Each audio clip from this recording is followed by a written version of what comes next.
jarraitzen dugu, zazpigarren puntuarekin jarraitzen dugu, azaroaren 25-eko adierazpen emakumeen aurkako indarkeriaren kontrako nazioarteko eguna, declaración día del 25 de noviembre, Día Internacional contra la Violencia hacia las Mujeres. Amaia.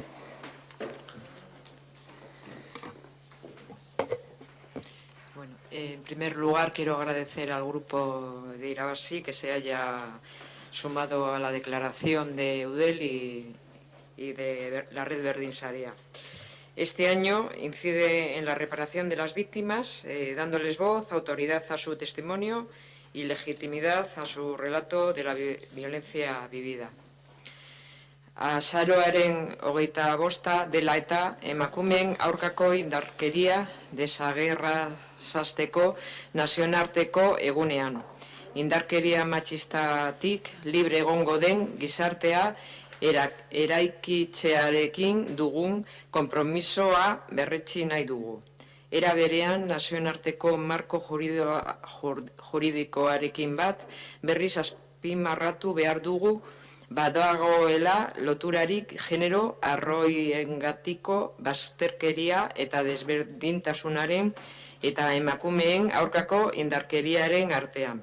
Azken hori, emakumeen aurkako indarkeria giza eskubideen urraketa bat bezala ulerturik. Testu inguru honetan, arreta jarri nahi dugu indarkeria matxistaren biktimek duten erreparazio eskubidean.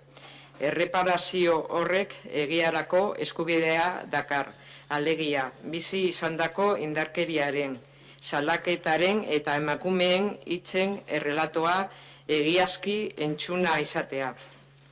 Horren guztiaren xedea da, hautsitako eskubideak lehen goratzea eta pairatuko indarkeriaren inpaktuak soziali aitortzea. Indarkeria matxista hauek bizitzen dituzten emakumeen errelatoak zalantza jartzen direnean. Haien hitza gutxietxia izaten da, zikindua are isilarizia. Halakoetan biktimazioa bikoitza gertatzen da. Emakume biktimek jasandako minari lotxa eta erruduntasuna erantzen zaio. Bitartean justifikatu egiten dira erasotzaileak. Tokiko erakundeetatik gure egin behar dugu, gizarte bat erakitzean daukagun ardura sozial eta politikoa. Gizarte horrek biktimen egiarako eskubidea bermatuko badu. Berdin sareatik, berdintasunaren aldeko eta emakumen ganako indarkeriaren aurkako Euskal Udalen saretik, indarkeria matxistaren aurrean udal erantzunaren artikulazioa lantzen gari gara, nola eta Istanbuleko hitzarmenaren markoa egokituz eta biktimen erreparaziorako toki praktikak garatuz. Ezinbestekoa da ematea ahotsa emakumei, autoritatea beraien lekulotxari eta egiazkotasuna bizi izandako indarkeriari buruz egiten duten errelatoari. Horrek esan nahi du indarkeriaz beharturiko emakumen hitza aintzatezi beharra dagoela. Haien askatasuna berrezarri hartara bizirik atera den pertsonak har daitezen eta bere komunitateetan eskubide osoko duitasun eta herritartasun zentrua berreskura dezaten. Horretarako udalek ondokoak gauzatzeko konpromisoa hartzen dugu. Zerbitzuak hobetzen lagundu, sostengu zerbitzuko sare bat gauzatzearekin batera. Emakumei arreta osoa bermatzeko bere onera etor daitezen. Alduntze feminista eta banatkako erreparazioa ikuspegi nagusi harturik. Bizirik atera diren emakumeak entzun, prebentzio eta segurtasun neurriak diseinatzeko. Emakumei bizirauten eta babesten balio dieten, aurre emate estrategiak balion jarriz. Emakumeen ondoan egon, laguntza zerbitzuatatik hasita eta bizi izandako indarkeriari buruzko berarien errelatoa sortzeraino. Ulertzen baita indarkeria hori mendeerapen eta kontrol mekanismoa dela. Gizarte sistema patriarkalean eraikia. Ekimen kolektiboei laguntza eman, laguntza taldeak eta plataformak. Hartara bizirik irtendako emakumeek indarkeria hori buruzko errelato kolektiboa landu dezaten eta hautsitako eskubideak zein erreparazioa aldarrika ditzaten. Biktimen salaketa eta erreklamazio prozesuetan laguntza eman. Emakumeek adierazitako testigantza eta beharrak egiaztatzeko. Aldiro indarkeria matxistaren biktimen aldeko aitorpen publiko eta erreparazioko ekitaldiak egin, individualak, zein kolektiboak, emakumeen erresistenzia memoria, berreskuratzeko ikerketak. Omenaldi ekitaldiak, emakumeen memoria eta errelatoak jakinarazteko jardunaldiak, gazteekiko sentsibilizazio tailerrak eta abar, erkalanean jardun mugimendu feministako ordezkariarekin, adituekin eta indarkeria matxistatik bizirik irtendako emakume biktimen kolektibo eta elkarteekin. Eskerrik asko, Amaia. Aitor.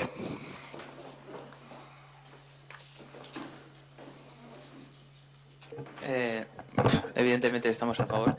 Nosotros únicamente en su día, presentamos una moción alternativa con el objetivo de crear a nivel municipal un debate y tras de reunirnos con la concejala llegamos, la retiramos sin ningún problema, pues estamos de acuerdo y en muchos puntos se coincidía y logramos sacar ciertos compromisos por parte de la concejala respecto, por ejemplo, al tratar el tema de la prostitución como violencia de género que carece de conciencia en muchos casos por parte de la sociedad y con el objetivo de trabajar también esos temas, la prostitución y casos, por desgracia, de personas que han sufrido este tipo de violencia con los jóvenes.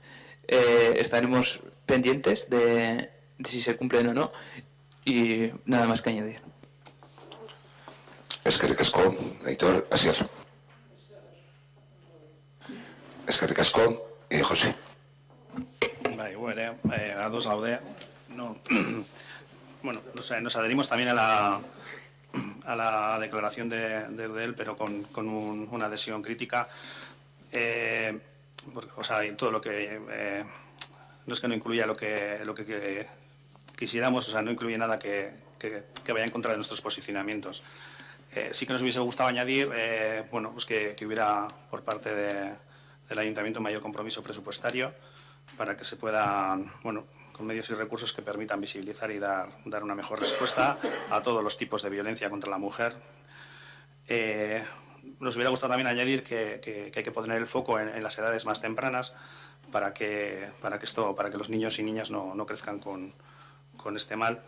Y también un cambio de perspectiva, de abordaje, poniendo el foco también en la responsabilidad de los hombres y en lo que los hombres tenemos que hacer al respecto. Puesto que hay un Consejo de Igualdad en Ortuella, yo creo que el 8 de marzo dijimos lo mismo. Nos hubiera gustado también que hubiera una declaración que hubiera hecho el Consejo de Igualdad Municipal. Y otra vez nos tenemos que presentar la declaración de Eudel. Hacernos ecos de las palabras que decía ayer el movimiento feminista de Euskal Herria, que pedimos más medios y menos minutos de silencio. Eskerrik asko, José. Amaia, besterik alguna cosa más. Sí, comentar que el tema de poner el foco en las edades más tempranas se comentó en el Consejo de Igualdad y entonces se ha mandado a los colegios de primaria material para para que trabajen ese tema. Y luego la declaración pues se comentó para hacerla en el Consejo de Igualdad y literalmente pues no daba tiempo a realizarla. Entonces se leyó la declaración de Eudel y les pareció bien. Eskerrik asko, Amaia. Jose, ¿alguna cuestión? Vale. Bozketa egingo dugu, alde, onartutzat geratzen da. Bederatzigarren puntuarekin, zortzigarren puntuarekin jarraituko dugu. Euskararen aldeko eguna, hitzarmena. Ainhoa.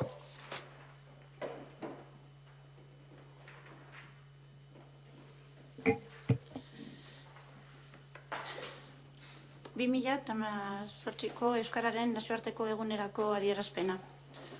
Bizi, prest, egunero delako Euskararen aldia.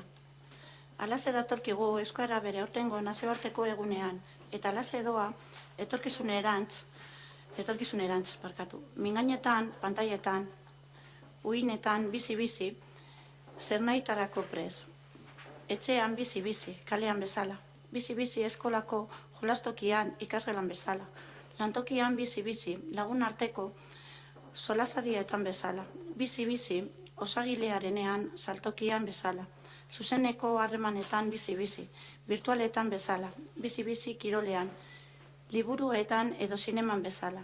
Prest gaudelako gu, Euskar, herritar gehienok hori horrela izan dadin. Prest gaudelako Euskarari gure hitzen egoak eskaintzeko. Ahotik belarrira, bihotzetik bihotzera, burutik burura, egalda dadin, samur bezain indartzu. Dakiguna dakigula, mintzatzen ez dena baita Euskara eskaz bakarra.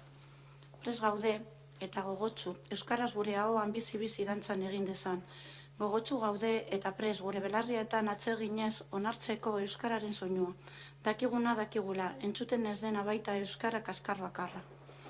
Prest gaudelako, eta ezin gogotsuago, Euskaraz ere gero eta gehiago bizitzeko, ingurune guztietan, eginkizun orotan, natural, bizi-bizi. Euskal, hiztunok, horretarako egin behar dugun urratsa ez da txikia, ez erraza. Borondate aktiboa eskatzen digu. Erosokeriari izkin egitea eskatzen digu.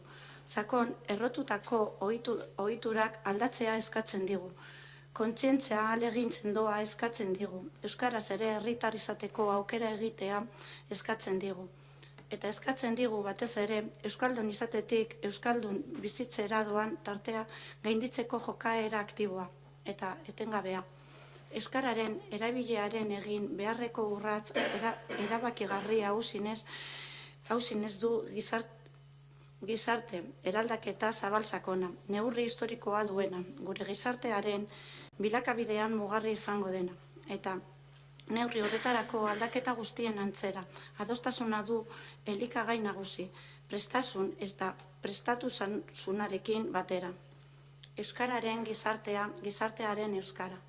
Adostasuna eta batasuna dira, beraz bidea, euskarak baturaz behar duelako ezkenkea, biderketa behar du ez zatiketa.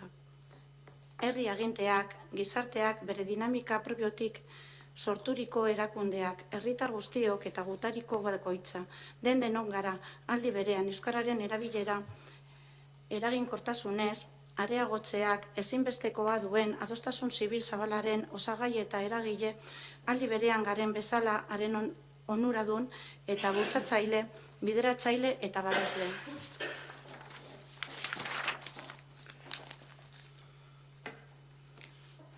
Baina aktibotasuna, praktikotasuna da adostasun horren osagarri nahitaezkoa. Azki da delako, honezkero, aldarrikapen utzen limboan galtzen diren asmo arranditzuak plazaretara. Atzean utzi behar dugulako beste inor euskararen alde egin lezakeenaren zain egotea. Lorgarria delako erabat euskararen erabilera hazkunde iraunkorraren bidean jartzea. Baldin eta herritar bakoitzak euskara Espainietara eramateko bere erabaki pertsonala gauzatzen badu. Hori eta ez bat besterik delako. Azken finean gizartearen helburu kolektiboa. Aukera pertsonal ugariren batura. Eta egingo dugu. Munduari euskaraz ere helduz. Euskararentzat belarria zein gogoa prest izanez. Euskara aho zein idatziz bizi eskainiz. Euskaraz eguneroko bizitza aberastu dezan. Eguneroko bizitzak euskara bete izan. Elkarrekin, elkarrenganako errespetu osoz, elkarrengandik adorea jasoz. Elkarri euskara eskainiz, euskara bizi indarrez sendoagotuz, bizi prest, egunero delako euskararen aldia. Eskerrik asko, Ainhoa, Aitor.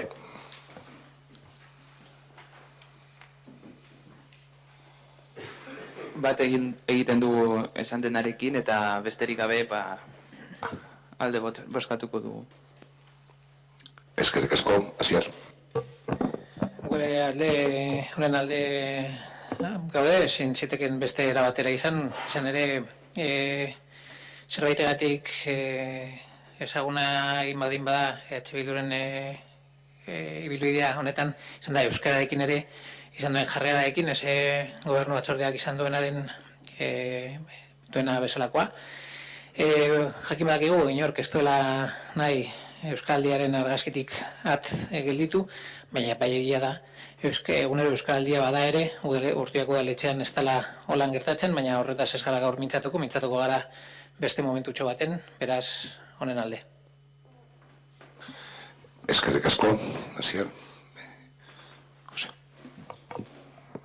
Bai, nengo ere alde bozkatuko dugu. Aurten hori, esan dakoa, daukagu ekitaldi polit bat, Euskararen nazioarteko eguna ospatzeko eta animatzen dugu jende guztiari parte hartzea. Eskerrik asko, Jose.